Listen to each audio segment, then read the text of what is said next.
wanna sleep in, cause I got something to prove. I gotta take what I hate and finally make a move. I think of you and all the shit you don't do. Well, I'ma make hella sure that I don't become you.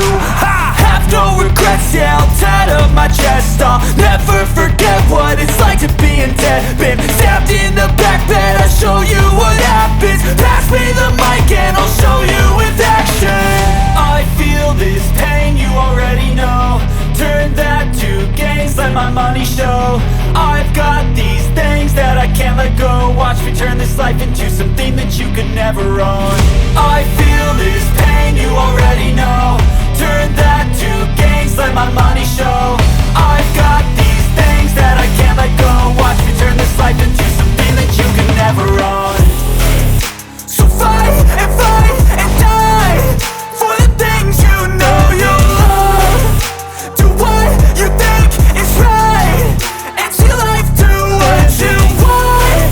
So fight and die for the things you know you love.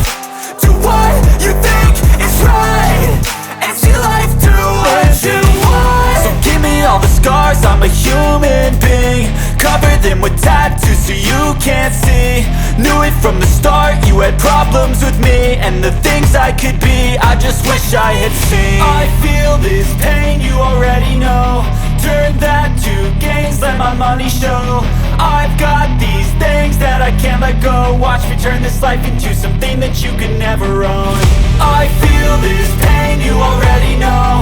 Turn that to gains, let my money show. I've got these things that I can't let go. Watch me turn this life into something that you could never own. So fight and die for the things you know you love. Do what you think is right and see life do what you want.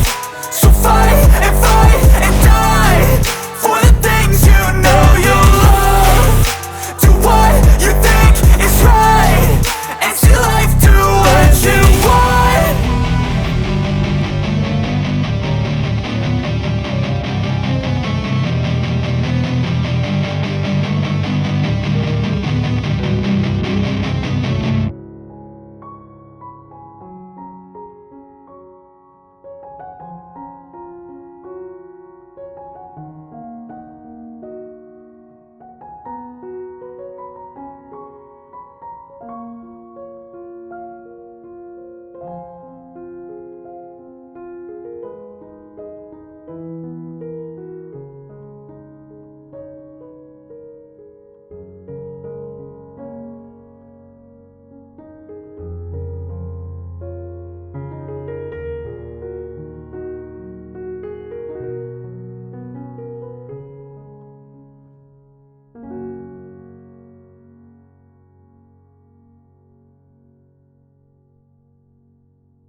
dadda saaxiluu dandeessi ullee namalle kana moo isin jalaan dhuqatu hin beekta waan ta'eef kanaaf waa sadi deemsaan tola waa sadi teessumaan tola jedhan kanaaf beekan akka ibn al-jawzi rahmatullahi alayhi kitab isa talbis iblis jedhu keessatti ومن تلبيسه على العلماء وان شيطان يوكين إبليس شيكوتي علماء أقول كيسا توكو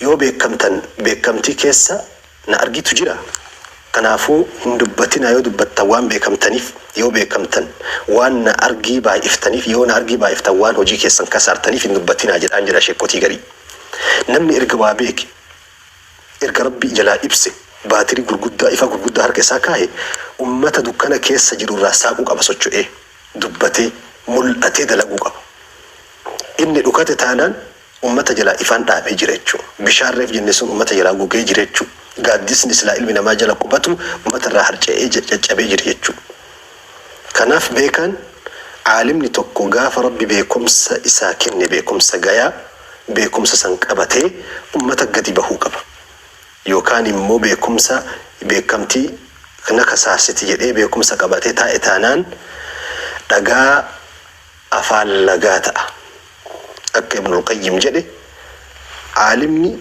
ilmii qara'e ittiin dalayne kana mallee hin barsiifne dhagaa afaan lagaa taa'u jedhe dhagaan afaan lagaa taa'u ofiifilleen dhugu akka nama dhugullee gadi hin dhiisu. Bishaan qofa qabee taa'ee boodarra manna haaraa raachaa ta'a. Manna haaraa immoo fi kosii fi wasakhaa ta'e afaan. Kanaaf ilmiin akka rasuuli rabbii sallallahu alaihi wasallam فكي مثل ما بعثني الله به من الهدى والعلم كمثل الغيث الكثير أصاب أرضا. فكي ربي أنا إرجي بكم سافيك أجيل من أك فكي روبا قد سمي قد أنقل إيتي إلى الرسول صلى الله عليه وسلم. روبا في بكم سرسول الله ست ولفكي سن روبني سمير رافت أسيقول بكم سلي قبر رافت روبني ويتقرفك أبنا دتشي قبتي كبنيس بكم سي ربي برعرف اللي قوم شركي في شكي في بدعة في نديك جدامي في لأن في الذنوب حرارة معصيته أو أقبج أن كامنا ما كان أو إسجد سبحان الله كناف أكبر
jedhamanii nama xiqqeessuun islaamummaa keessatti akkamiin ilaalamti bal'inaan ka walitti deebinu ta'a ulfaadhaa galatooma wassalaamu alaykum wa rahmatullahi wa barakatuh.